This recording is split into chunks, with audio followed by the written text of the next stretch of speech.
Conserva la voz. Análisis sobre los hechos que hacen noticia en Estados Unidos, América Latina y el mundo. That America will never be a socialist country. Conserva la voz. Un espacio no apto para lo políticamente correcto o socialmente aceptable. Que la fuerza del cielo nos acompañe y ¡viva la libertad, carajo! Conserva la voz. Tu voz sin censura. Se ponen en la solapa el pin de la Agenda 2030, que no es más que la renuncia a nuestra soberanía. Con ustedes su anfitrión, Freddy Silva. ¿Qué tal, amigos? Reciban todos un caluroso y fuerte abrazo en este nuevo episodio de su podcast Conserva la Voz, un podcast dedicado a los conservadores. Soy Freddy Silva desde Tampa, Florida. Buenos días, buenas tardes, buenas noches, donde quiera que nos vean y escuchen. Recuerden, estamos con un programa dedicado a los conservadores y, por supuesto, a todos los que tienen esta misma línea filosófica de derecha republicana. El calendario marca 20. Estamos en martes 20 de enero de este 2026. Es una fecha muy importante. Yo creo que para gran parte de los estadounidenses esta es una fecha que nos recuerda que el presidente Donald Trump tiene un año en el gobierno. Y vamos a ir hablando sobre lo que ha logrado, si es que ha logrado algo, y sobre lo que hoy más o menos se puede decir que ha sido la gran influencia que ha tenido el Partido Republicano a la cabeza del presidente número 47 y toda esta idea MAGA, Make America Great Again. Y digo siempre, ¿no? O sea, vamos a ver si es que ha logrado o no ha logrado, porque tenemos a todos estos detractores zurdos, a todos estos comunistoides, a todos estos socialistas demócratas que lo único que hacen es ver cómo van a empañar el trabajo del presidente Donald Trump. Y creo que para hablar sobre lo que ha logrado el presidente, habría que ver en qué condiciones nos ha dejado la administración del presidente Joe Biden. Podían excusarse el primer año, el segundo año, por el tema de la pandemia del COVID-19. Sin embargo, la situación migratoria, vamos a ir por partes, ¿no? La situación migratoria fue una de las más caóticas a nivel de los Estados Unidos y lo que va de la historia moderna de este país. Se habla de entre 10 a 12, otros dicen que pueden ser hasta 14 millones de indocumentados que pasaron la frontera. Se la pasaron sin ningún tipo de control. Y hoy estamos viendo que, lamentablemente, pues la gente que aquí ya tiene más de 10, 20, 30 años que está esperando por tener un estatus migratorio, pues simplemente no lo puede tener. Porque han venido, lamentablemente, malos inmigrantes, malos inmigrantes, que no vinieron a trabajar. Y esto fue premeditado, fue organizado, fue financiado con el Partido Demócrata. Sí, esto es parte de esta unión que ha tenido la agenda globalista, esta agenda de Davos con el Foro Económico Mundial, las Naciones Unidas, para desestabilizar a los gobiernos, sobre todo el de Estados Unidos. Todo esto orquestado desde allá y que se han sumado los extremistas radicales de izquierda demócratas. Veamos, por donde quiera que usted revise lo que teníamos en el país, eso sí era verdadero caos. Y claro, seguramente los activistas radicales no lo ven de esta manera. ¿Por qué? Porque ellos tienen y les gustan las políticas liberticidas. Y hay que ser muy claros en eso también. Ellos no luchan por libertades. No, ellos quieren un sistema de vida liberticida. Pero decíamos, ¿no? Vamos a ir revisando cómo es que este país se entrega. La cantidad de la invasión migratoria que se ha tenido en los pasados 4 años es realmente, bueno, ya no diríamos 4, diríamos desde el 2021, que asume la presidencia Joe Biden, hasta que termina su mandato en enero 20 del 2025. Lo que han hecho con nuestro país es realmente nefasto. No solo al permitir que tantas personas no se hayan controlado, pero sobre todo que se sabía. Los agentes, igual que el señor Mayorkas, todos los que estaban a la cabeza del cuidado de la seguridad nacional, lo sabían. Desde el siglo pasado se habla de este programa de El Gran Reemplazo. Y hay otros cultistas de izquierda, estos socialistas, que han ido elaborando una agenda para más o menos explicar cómo ellos quieren conseguir en los Estados Unidos una modalidad, digámoslo así, de un partido único, supremacista, el Partido Demócrata, y cómo lo iban a lograr. Ellos saben que este es un sistema electoral, por ejemplo, cuando uno va a las elecciones, que puede ser vulnerado. ¿Por qué? Porque se presume desde siglos, se presume de la buena fe, de la buena intención de las personas. Pero esa buena fe ya no puede ser ajustada a un siglo XXI donde se ha tenido la incursión descarada, deshonesta, sin vergüenza de los socialistas. Ellos han aprovechado en las últimas elecciones para poder hacer fraude de distintas maneras y cada vez se encuentra más evidencia de ello. Entonces, esta presunción de inocencia pues ya no puede ser aplicada en una situación en la cual ya es distinta también la cualidad de los nuevos inmigrantes que han llegado y aquellos que ya se han naturalizado y que vienen con muchos de estos fundamentos socialistas. El tema pasa porque el Partido Demócrata sabía que ya no podía seguir haciendo fraude electoral porque pues iba a llegar la administración del presidente Trump, iban a hacer revisiones y pues yo entiendo que en la medida que pasen los próximos 3 años se va a lograr implementar un tipo de seguridad extra para que los votantes sean, uno, ciudadanos americanos, que se presente además la persona de forma presencial el día de la votación y que lleve adelante una prueba de que es un ciudadano de los Estados Unidos. Y con esto el Partido Demócrata sabe que ya no puede hacer más trampa, ya no le va a caber para poder hacer más fraude.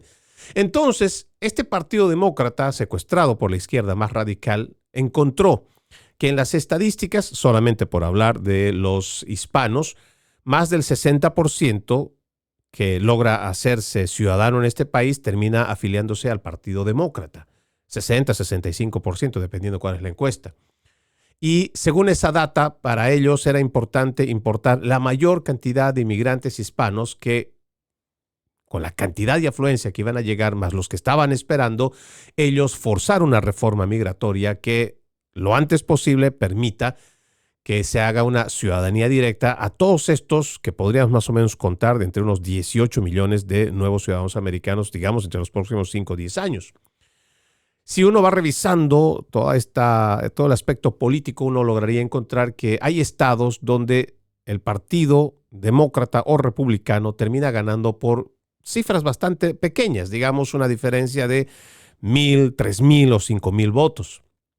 No esas victorias tan claras como en otros estados, como por ejemplo el estado de California, que a veces ya ni siquiera se molestan en contar, no sabemos si por el fraude o simplemente porque pues ahí tienen tanto progresista que pues bueno, eso es lo que ellos eligen. Sin embargo, hemos visto que con toda esta invasión migratoria, los demócratas con dinero de los contribuyentes empezaron a distribuir a estos cientos de miles de personas en lugares donde son péndulo, estados péndulo. ¿A qué le llamamos los estados péndulo? Que pueden variar y hacen variar también muchas elecciones. Pueden ser igual las de gobernador, pueden ser sobre todo las presidenciales o igual las del Congreso.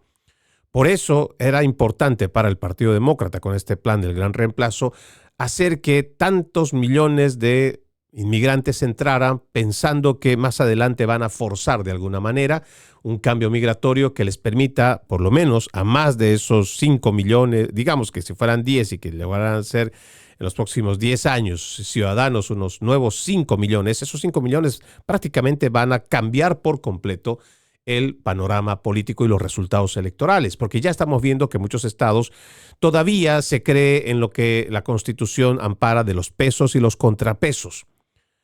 Tal vez una administración republicana, después le tocará una demócrata, o 2 de demócrata y le tocará una republicana.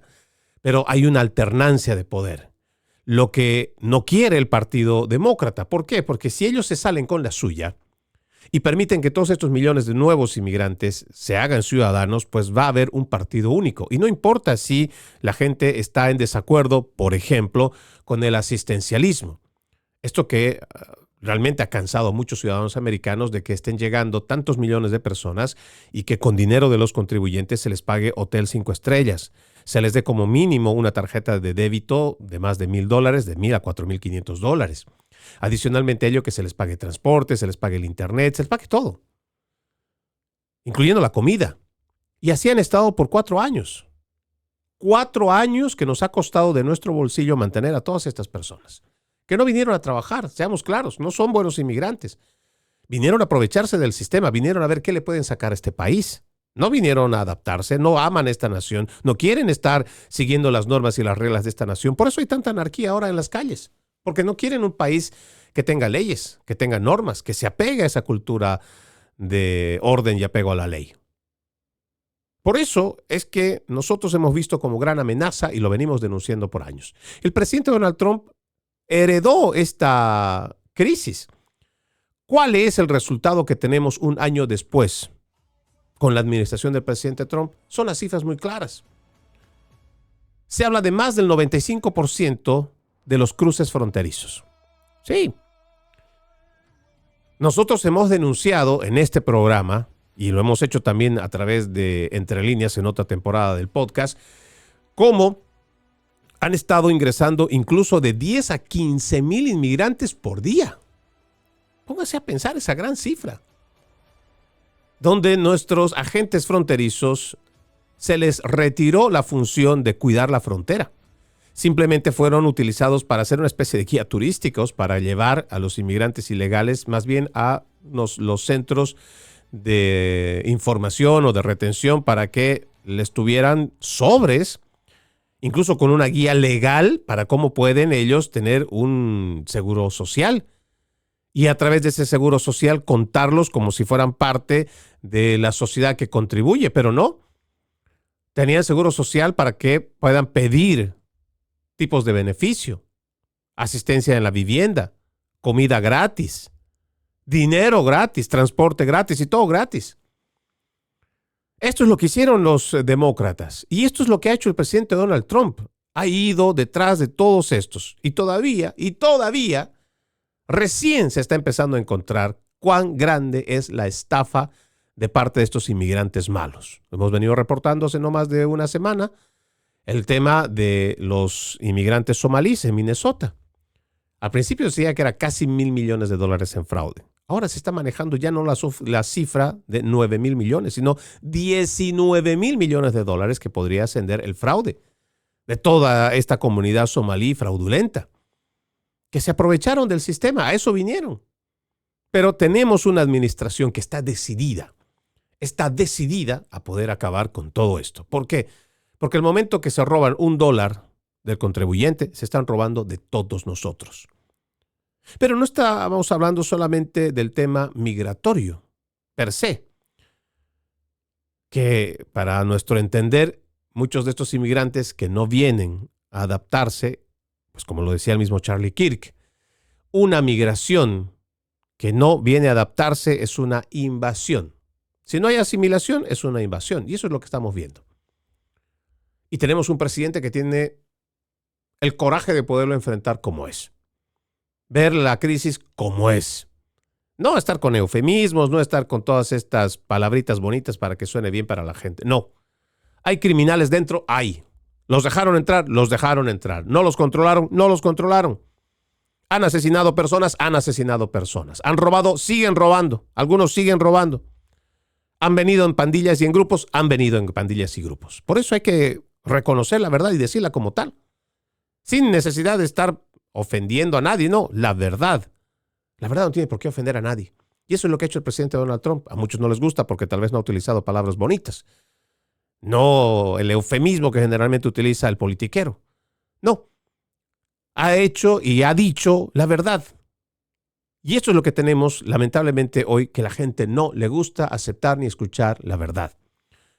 Puede que dentro de la persecución de estos criminales, pues entre medio hay gente que no ha cometido delitos. Bueno, ha cometido el delito federal, pero más allá de eso, son buenas personas que han venido a trabajar y han venido a prosperar. Y quién sabe, tal vez están más de 20 años acá y que merecen un lugar, merecen un espacio en esta familia americana. Sí lo merecen. Pero ¿cómo hacemos para limpiar a toda esta lacra, toda esta basura que ha entrado? Por ejemplo, la gente del Tren de Aragua, el Cártel de los Lobos, las Maras, la Salvatrucha, la 18, todas estas gangas que han entrado, todas estas pandillas. ¿Cómo hacemos para quitar a todos de una? Si todavía tenemos a gente ignorante que va y se pone en contra de los agentes de ICE, que están haciendo redadas en lugares específicos porque saben y han hecho investigación para llevarse a pedófilos, abusadores, gente que ha hecho violencia doméstica, conductores en estado de ebriedad, todos están registrados.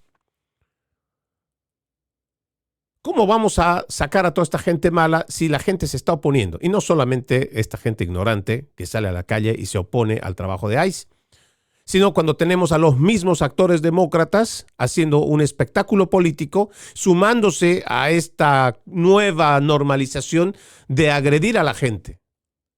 Si esa persona está puesta para controlar. Pero todo esto viene heredado de la administración de Joe Biden.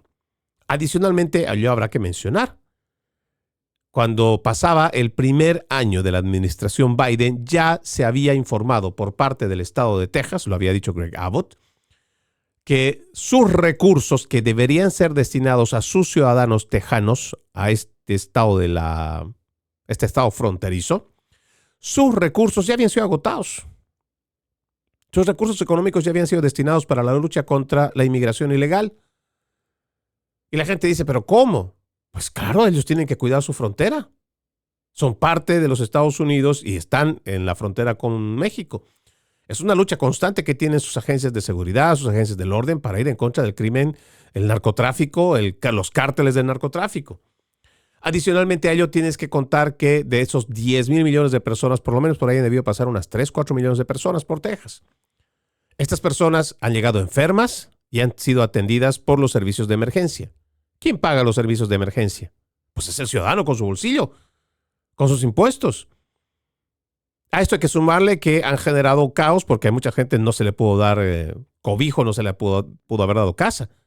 Empezaron a poner sus carpas en la calle. Todo al estilo tercermundista.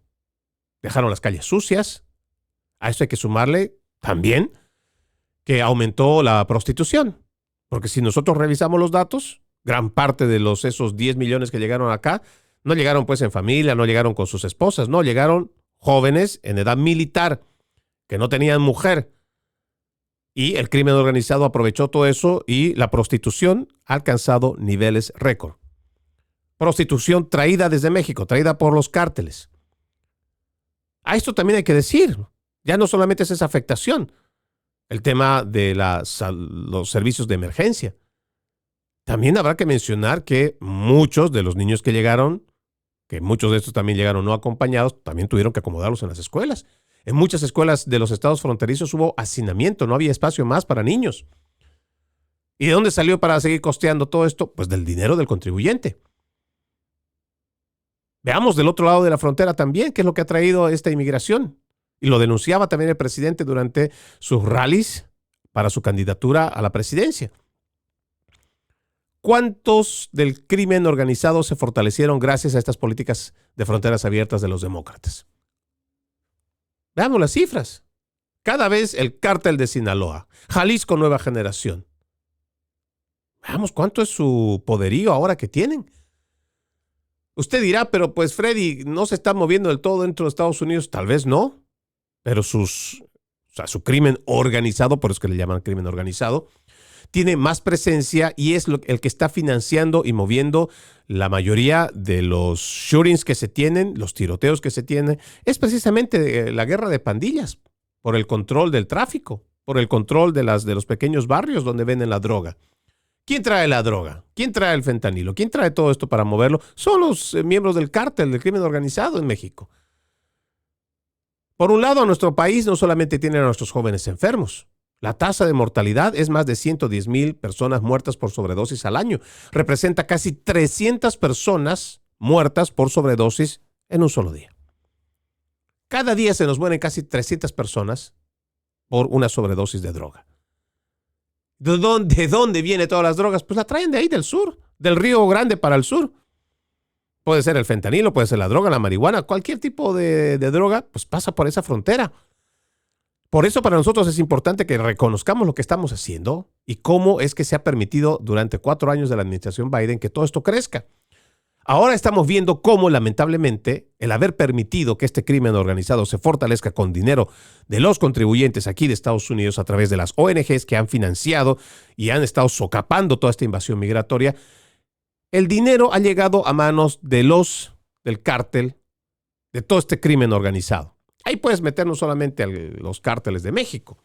Fácilmente podríamos decir igual que las maras han estado involucradas, pues todos los que podían delinquir y han aprovechado y han utilizado además a los inmigrantes como moneda de cambio, pues se han fortalecido.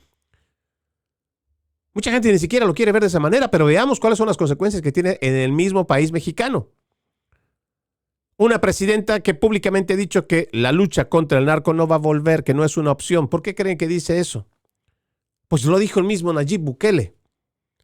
Un Estado que no combate a la delincuencia es porque es cómplice de ella. Y ahí tenemos.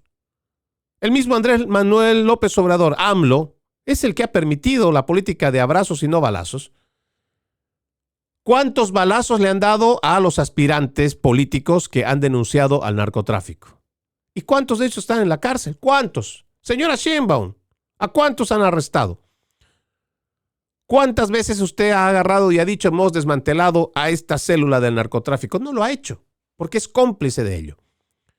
Pero el problema también es que desde este país el Partido Demócrata ha financiado y ha fortalecido ese crimen organizado. Y cualquier red de narcotráfico que estaba pasando por la frontera durante esos 4 años se ha fortalecido. Hemos hecho más fuerte al crimen organizado. Lamentablemente, el Partido Demócrata, pues pensándolo o no, fortalecieron a toda esta industria del crimen organizado. Y de ahí en adelante, porque seguramente no son pues solamente se mueven los narcotraficantes en México. Algunos traen su droga desde Bolivia, desde Perú, desde Ecuador, igual de Venezuela o de Colombia. Sin embargo, todo ese corredor del narcotráfico, pues, es un corredor de la muerte, porque país por donde pasa van a tener que, primero, corromper a las autoridades, que lo han hecho, y a quien se entrometa puede ser igual un agente de la policía, un agente antinarcóticos, igual la policía o igual policía militar. Si se enfrentan con los narcos, generalmente están hasta mejor armados. ¿Se da cuenta el problema de grande que es el tema del narcotráfico? Pero todo esto se fortaleció gracias a esta invasión masiva, porque se aprovecharon de los inmigrantes y les cobraron, aunque sean cuotas relativamente, no sé si decir bajas, que te vayan a cobrar entre $2,000, $2,500 por cada persona. Imagínense, no hablaremos de los 10 millones, 12 millones o 14 millones, hablamos de solo la mitad. Hablemos solamente de 5 millones que hubieran tenido que pagar, como muchos lo han hecho, a todo este coyotaje, a todo este crimen organizado, que al final igual hasta los extorsionaron para que les pagaran. Háganos más los números. A $2,000 por cada persona, 5 millones, la mitad nada más. ¿Cuántas cifras tiene ese número? Pues ese número ha ido para allá, para el crimen organizado. ¿O qué? ¿Usted cree que eso ha pagado impuesto el coyote para siquiera dar algo al país? No, y menos de este lado. Pero eso es lo que ha heredado el presidente Donald Trump. Pero hoy tenemos una patrulla fronteriza que está dedicada a no permitir que más inmigrantes ilegales pasen por esa frontera. Y tenemos el compromiso de los agentes de ICE de que todos aquellos que están delinquiendo, aquellos que tienen prontuario o aquellos que tienen récord criminal, sean buscados, sean encontrados y sean deportados. Eso es lo que ha hecho el presidente Donald Trump para asegurar no solamente el país en la frontera, sino asegurarlo desde adentro. Y por eso es que el presidente, puede que sea una medida impopular lo que está haciendo los agentes de ICE, incluso la Guardia Nacional, se está pensando en el bienestar mayor, se está pensando en la seguridad de los más de 330 millones de inmigrantes, de personas que vivimos aquí. No solamente estamos hablando de haber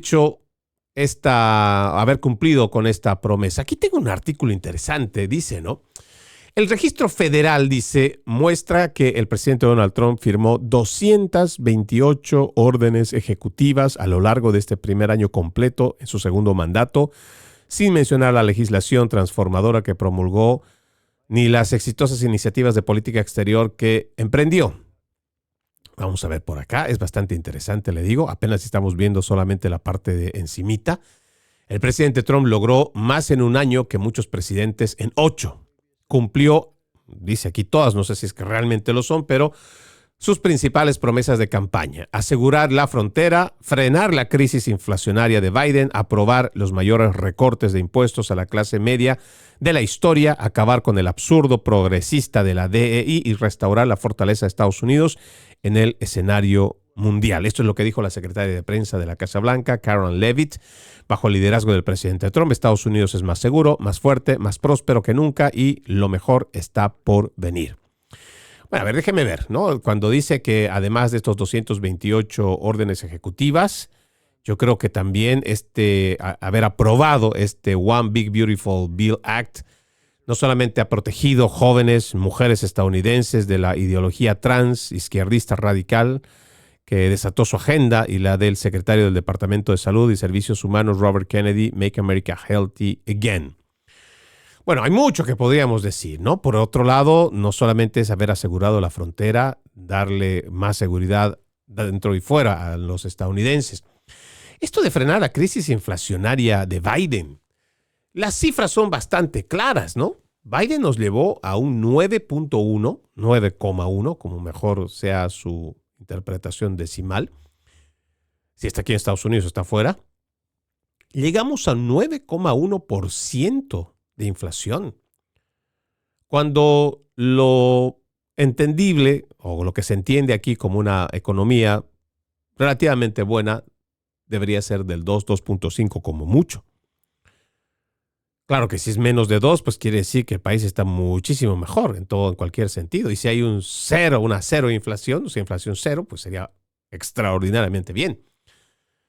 Pero de los niveles de 9.1, que después le decía hace unos días nada más como la mentirosa cadena de noticias CNN decía en el 2023 que con una inflación de 6% la economía estaba bien, pero con una economía de 2.7, 2.5 de el presidente Donald Trump, pues todo el mundo sufre. Así más o menos se maneja toda esta narrativa. Para que usted tenga una idea. La crisis inflacionaria se ha detenido, pero uno de los logros, además de este One Big Beautiful Bill Act que ha hecho aprobar el presidente Donald Trump, me parece también que es importante mencionar que el mandatario número 47 logró poner sobre la mesa un problema que tenía décadas y que ninguno de los partidos, ni el republicano ni el demócrata, querían abordar. Y se trata de todo este déficit que se tenía comercial, un déficit comercial con el resto de las naciones. Estados Unidos es un país extremadamente consumista. Prácticamente el siglo pasado ha terminado exportando mucho de su manufactura a China, India y otras naciones. Pero es una nación rica, la primera potencia económica del mundo, que ha optado más bien por ser el comprador de la mayoría de los productos del mundo entero. Pero hay un desbalance, porque resulta que los que nos van a exportar gozan de aranceles bastante bajos, comprensibles. Incluso algunos países, por ciertos tratados que se ha tenido, bilaterales, unilaterales o en grupo, puede ser Mercosur, dependiendo. Entonces, muchos de estos países han sido siempre beneficiados con tarifas muy, pero muy bajas para que puedan traer su producto aquí a los Estados Unidos. Sin embargo, cuando se trata de llevar nuestros productos a esas mismas naciones, sus aranceles son hasta el 100%. ¿Sí?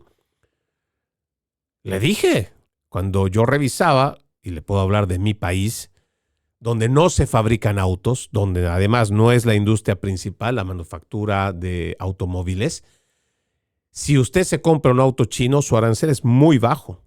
Pero si se compra un vehículo americano, así sea Toyota ensamblado aquí en los Estados Unidos o en Canadá, los aranceles son extremadamente altos, pero extremadamente altos. Y lo mismo con otro tipo de maquinaria o lo que venga de industria americana, pues el gravamen es muy alto. Y esto ha pasado con muchas otras naciones, no solo de este continente, sino del resto del mundo. Y el presidente Donald Trump sabía que este era un tema que era importante zanjar. Pero primero, lo más importante, había que reconocer que eso era un problema. Un problema que los mismos actores demócratas trataron de boicotear al presidente Donald Trump. Se supone que hacer negocios quiere decir que nos vamos a beneficiar mutuamente.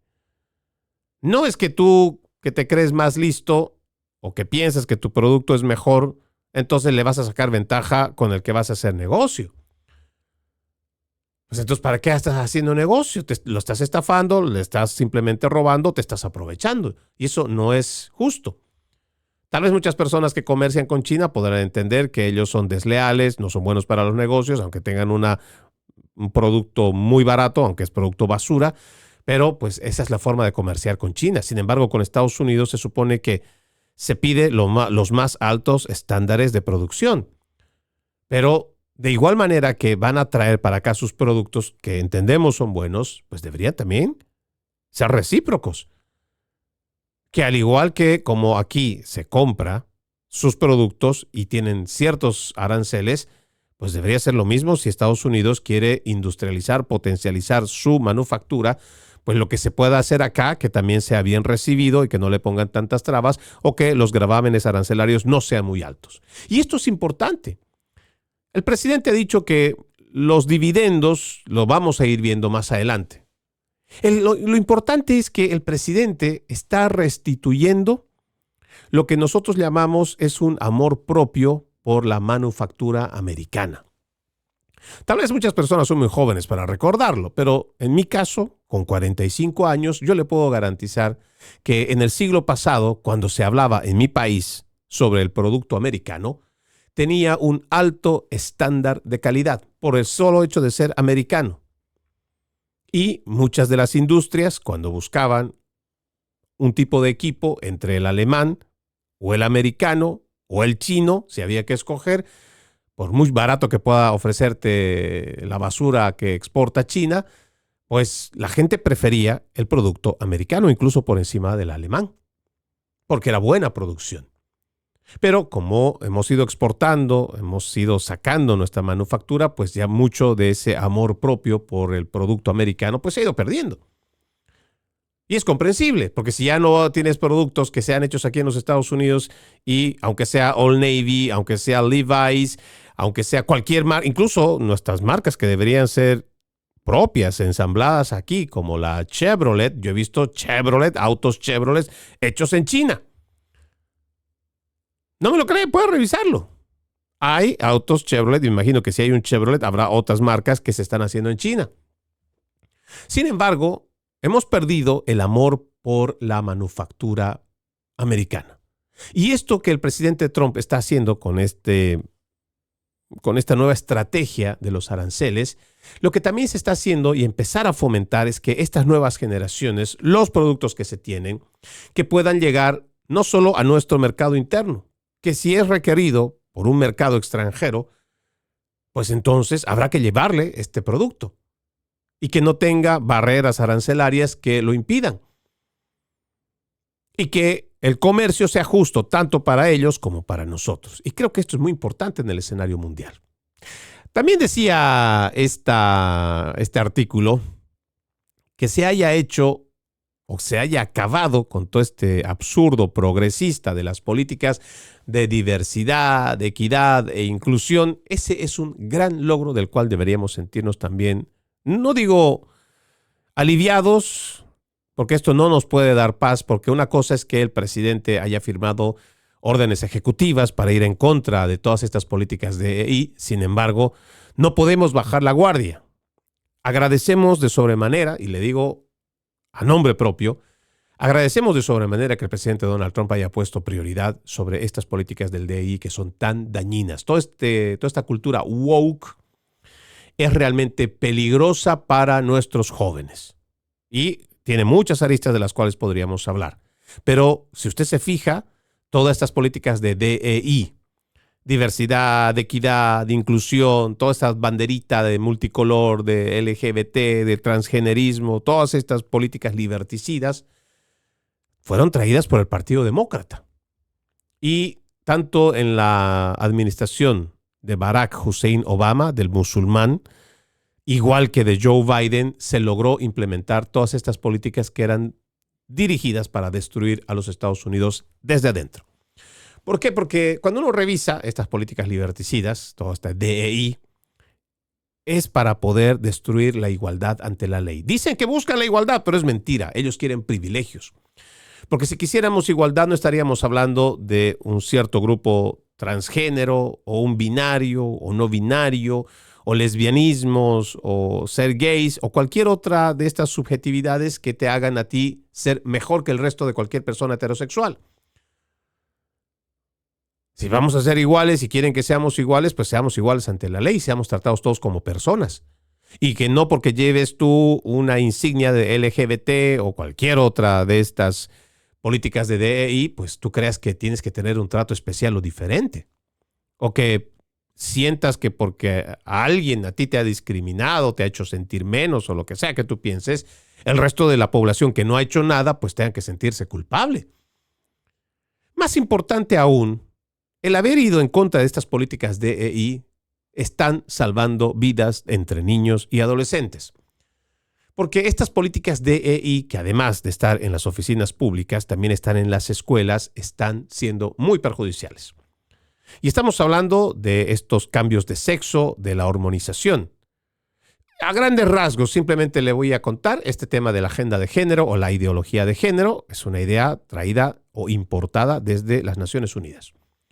Con toda esta perspectiva de género, que lo único que está buscando realmente es destruir a la sociedad. Ellos se han dado cuenta que la familia es el pilar fundamental de cualquier sociedad, por eso es que necesitan atacarla, necesitan destruirla, necesitan separarla. Porque si usted hace un pequeño recuento, se dará cuenta. Cuando existe una crisis política, cuando existe una revolución, cuando existe una crisis económica, cuando hay un cambio de gobierno abrupto, violento, ¿a dónde va la persona? Pues la mayoría va y se refugia con la familia. Si hay un estado de excepción, si hay un golpe de estado, si existe tiranía, ¿a dónde va la persona? Va y se refugia en la casa de papá. O los nietos o la familia va y busca el techo, la propiedad privada donde puede cuidar a esa su familia. Y todos estos de la agenda globalista se dieron cuenta que si ellos atacan a la familia y la destruyen, entonces le va a ser más fácil conquistar y cambiar la mentalidad de las personas. Y lo están logrando. Porque todas estas políticas DEI, de toda esta agenda globalista, está muy bien financiada y patrocinada por todos estos grandes cultistas del progresismo, del socialismo, que además tienen más del 85% tanto de los medios de comunicación como de las redes sociales para poder influir. Por eso es que estamos viendo. Antes era solamente Hollywood, al cual le podías tú decir que está llevando adelante este cambio de cultura progresista. Pero ahora tienes a Netflix, tienes a Disney, tienes casi todas las plataformas que están haciendo sus propias programaciones y casi todas están envueltas con DEI. Porque quieren que exista un cambio radical en el pensamiento de las personas, sobre todo de los más jóvenes. Por eso es que su intención es crear una confusión identitaria en los niños. Tal confusión lo que va a hacer primero es sentirse inseguro. Y en esa inseguridad no va a encontrar en sus padres un refugio.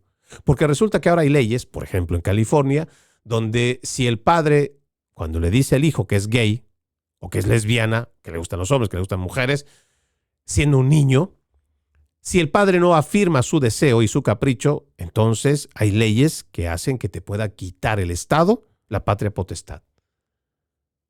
Hasta que tú no afirmes lo que quieres ser.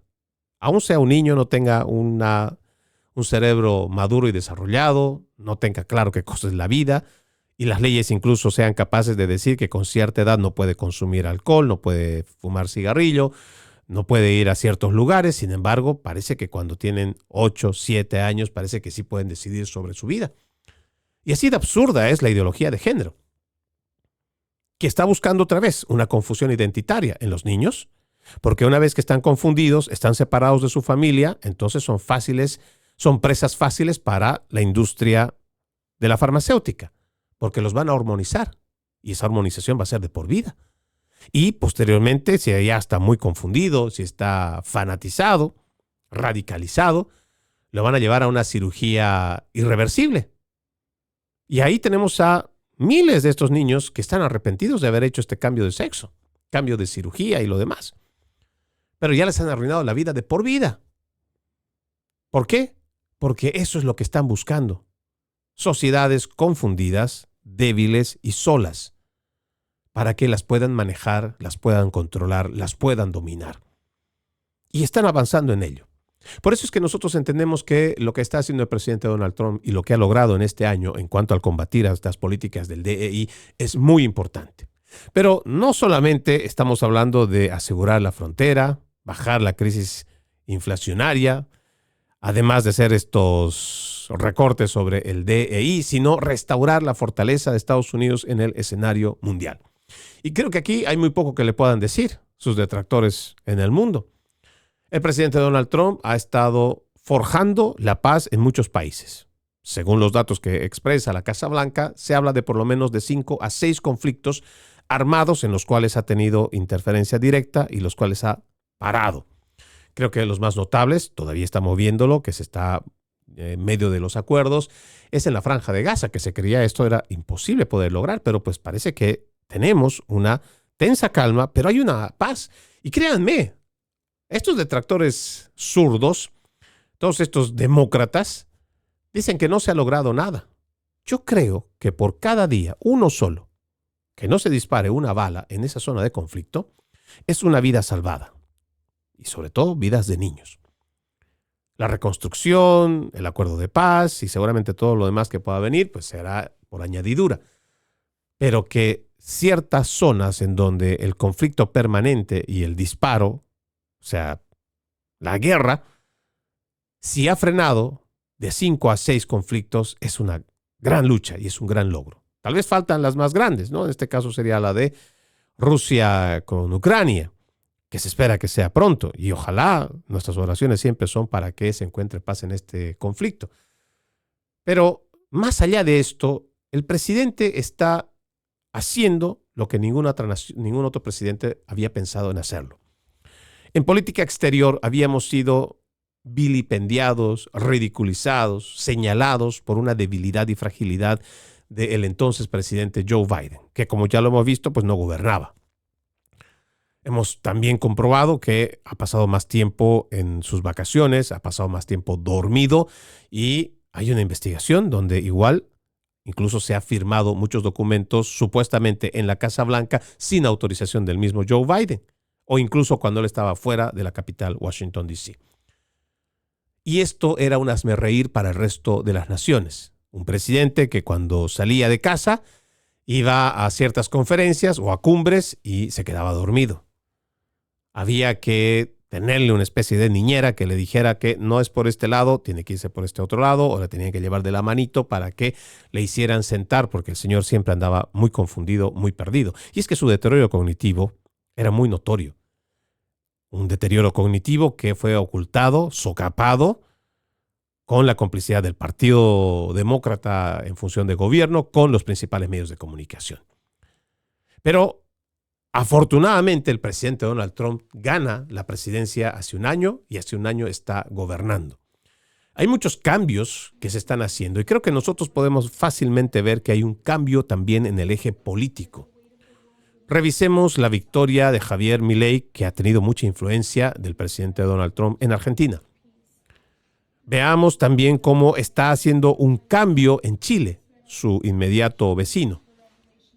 También ahora podemos decir que el Perú está también con una línea, la cual se dice que es más de centro-derecha. O el nuevo gobierno de Bolivia, con el presidente Paz, que se deslinda del movimiento al socialismo de Juan Evo Morales. Y creo que si vamos yendo más para el norte, podríamos decir lo mismo en Ecuador.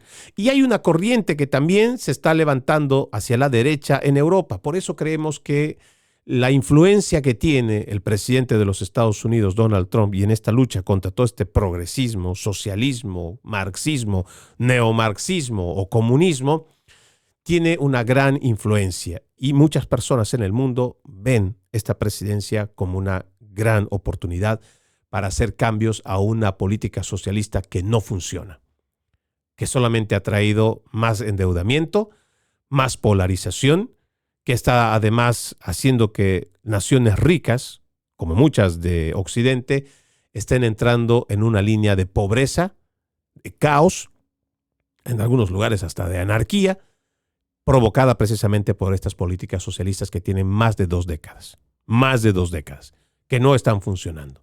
Por eso es importante que esta visión del presidente Donald Trump sea acompañada, respaldada por la gente de los Estados Unidos de Norteamérica. Pueden estar cometiéndose errores y seguramente los hay. Pero no podemos descartar que de lo malo que estábamos viniendo de 4 años de administración demócrata, tenemos un pequeño respiro. Que no lo podemos simplemente dejar en manos del presidente, pues no lo podemos dejar. Tenemos que hacer de nuestra parte. Pero en lo personal entiendo que el logro más importante del presidente Donald Trump es haber restituido la confianza del ciudadano americano en su gobierno. Y que los ojos del mundo se han visto otra vez a Estados Unidos con mucho honor y respeto. Vamos a la primera pausa en Conserva la Voz. Ya regresamos con más.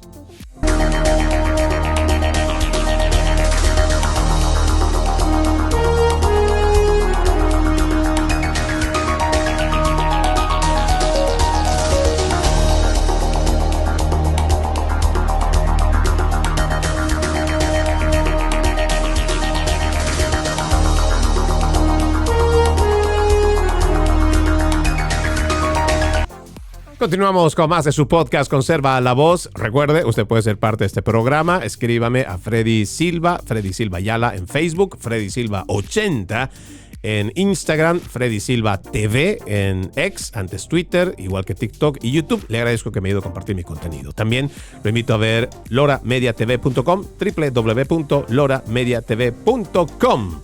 Un espacio donde no solo encuentra este programa, sino también periodismo objetivo. www.loramediatv.com, www.loramediatv.com. Hay una publicación que ha hecho el presidente Donald Trump con una imagen de inteligencia artificial donde, no sé si decir, se burla o trolea, como dicen ahora en los términos tecnológicos. Él está plantando una bandera estadounidense en Groenlandia y filtra mensajes aduladores a líderes mundiales. Una imagen que si usted lo ve, ahí está el presidente, detrás de él el senador, más bien el secretario de Estado, Marco Rubio, y también Peter Hegseth. Perdón, está J.D. Vance, el vicepresidente, y ahí está Greenland, US Territory, el territorio de Groenlandia, el 2026. El presidente, dice este artículo, troleó a los líderes europeos sobre Groenlandia al compartir una imagen generada por inteligencia artificial de él mismo plantando una bandera estadounidense en el territorio danés autónomo, mientras filtraba mensajes de texto aduladores de estadistas mundiales antes de la cumbre de alto riesgo de Davos esta semana. La imagen compartida por el presidente la madrugada de hoy, martes, en Truth Social, muestra a Trump marcando su territorio, seguido por el vicepresidente J.D. Vance y el secretario de Estado Marco Rubio. También incluye un cartel que declara a Groenlandia como territorio estadounidense establecido en 2026. En una imagen separada, generada por IA, compartida por el desafiante comandante en jefe, los líderes europeos, incluidos el primer ministro británico Keir Starmer, el presidente francés Emmanuel Macron y el secretario general de la OTAN Mark Rutte, y la primera ministra italiana Giorgia Meloni se reúnen alrededor de un mapa de la oficina oval que muestra Groenlandia, Canadá y Venezuela absorbidos por los Estados Unidos. Mucho que se pueda decir de esto, pues sí.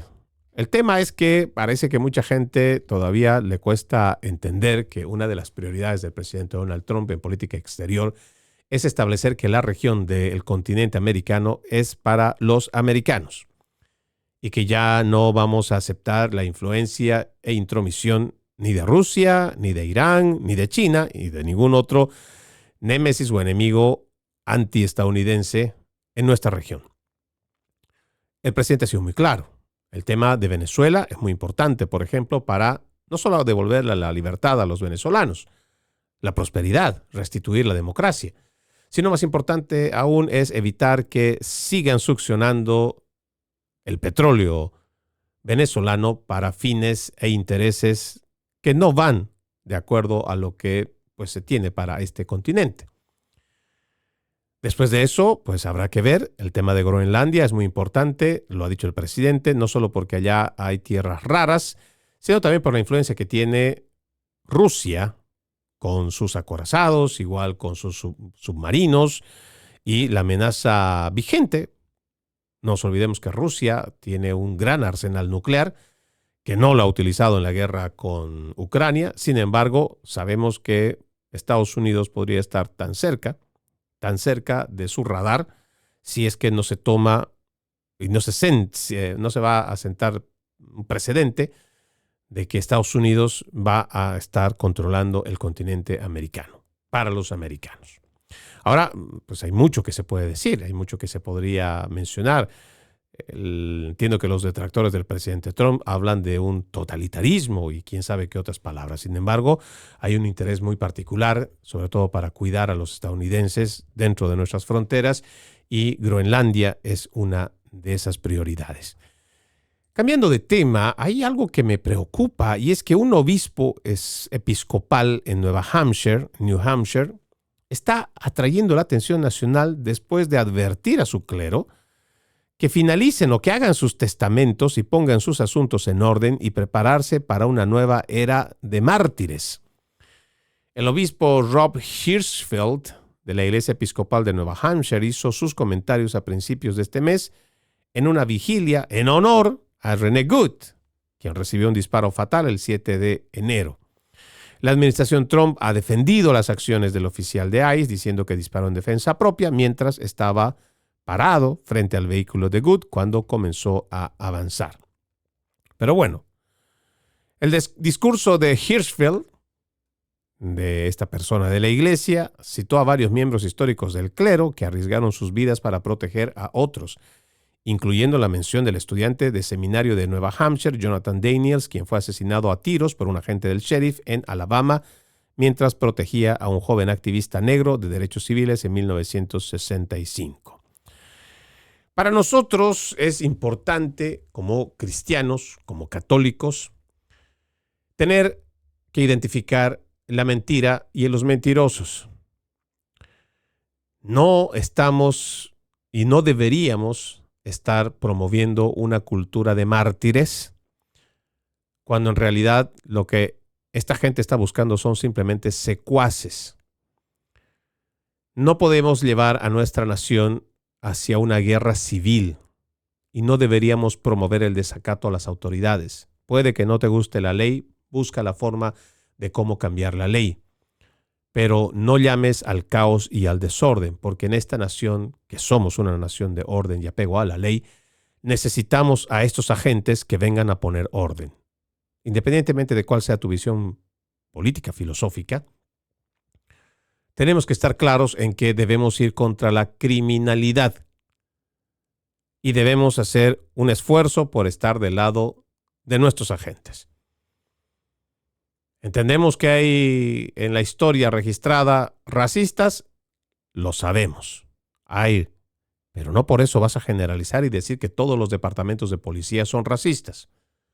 ¿Ha habido exceso y abuso de poder en las oficinas del sheriff? Claro que lo ha habido. Pero no puedes generalizar y decir que en nombre de ciertos casos vamos a desobedecer lo que nos digan nuestros alguaciles. En este programa hemos denunciado a muchos de los agentes federales que durante la era Biden lo que hacían era persecución contra los cristianos. Lo hemos denunciado. Sobre todo, igual católicos o evangélicos que iban a los centros de abortorios solamente a orar. Pero imagínense, parece que el pensamiento, porque esta gente se ha convertido en una policía del pensamiento, ellos ya te pueden decir qué estás pensando y con qué intención lo estás haciendo y por eso te llevan preso. Lo hemos denunciado. Claro que lo hemos denunciado. Pero no por eso también vamos a decir que toda la agencia de ICE es corrupta, prepotente y soberbia. No, están haciendo su trabajo y están haciendo lo que tienen que hacer. La Guardia Nacional también. Le guste o no, se trata de ciudadanos americanos, soldados de los nuestros. No es como las delegaciones cubanas que dicen que no se están entrometiendo en la política doméstica de algún país y después terminan ahí apareciendo 32 militares muertos. No. No están viniendo ninguna legión cubana, no están viniendo ninguna legión de la dictadura chavista, no. Se trata de nuestros propios soldados. No les puedes faltar el respeto. Al contrario, siempre que los veas, gracias por su servicio. Porque gracias a esas personas que sacrifican sus vidas por mantener la paz fuera de nuestras fronteras, nosotros podemos dormir tranquilos dentro de nuestras fronteras. Es gracias a los militares. Gracias a esa Guardia Nacional. Por eso es que tiene que haber un profundo respeto y agradecimiento a ellos. Y ojalá servidor, déjenme ver cómo es que se llama, obispo episcopal, el señor Rob Hirschfeld, ojalá ya deje de estar viniendo con estos cuentos de que se vayan preparando para una situación de mártires o una nueva era de mártires. No. Lo que necesitamos es que si vas a hacer o vas a hablar de una era de mártires, no lo pongas en este sentido de ir en contra de ICE. Si vamos a buscar una cultura de mártires, será por aquellos que no tengan temor a enfrentarse a la islamización en Occidente. Para nosotros no es compatible ni su ley de la Sharia, ni su forma de pensar, ni su forma de creer, ni sus hábitos religiosos. Y no estamos diciendo que deberíamos botarlos de aquí, que no los queremos aquí. No, estamos diciendo que sus Sharías y lo demás no es compatible con nuestra cultura occidental. Que si son inmigrantes que han venido huyendo de lo que sea que estaban huyendo en sus países, tienen que adaptarse a nuestro sistema, tienen que conocer nuestra cultura, tienen que abrazar este país y tienen que amar este país y someterse a sus normativas. Ya basta con esta idea también muy débil de parte de la iglesia cristiana, y digo católicos y evangélicos, de simplemente cuando te den en una mejilla les des la otra. No, señor, no se puede. La gente que viene de inmigrante y que quiere imponernos su cultura, su religión, tiene que volverse o adaptarse. Y esto tiene que ocurrir en todos los países de Occidente, que somos cristianos y tienen que aprender a respetar nuestras tradiciones, nuestra cultura. No los vamos a obligar a que piensen como nosotros, no es necesario. Que nosotros creamos en Cristo, que es vida, que es luz, que es la salvación del mundo. Eso para nosotros es importante. Y yo no necesito convencerle a ningún musulmán de que esto es así. No necesito. De que voy a llevar la buena nueva al que quiera escucharlo, lo voy a seguir haciendo. Pero no necesito obligar. Como espero que ustedes no me obliguen ni que obliguen a nadie de los Estados Unidos a que asuman su religión, sus costumbres.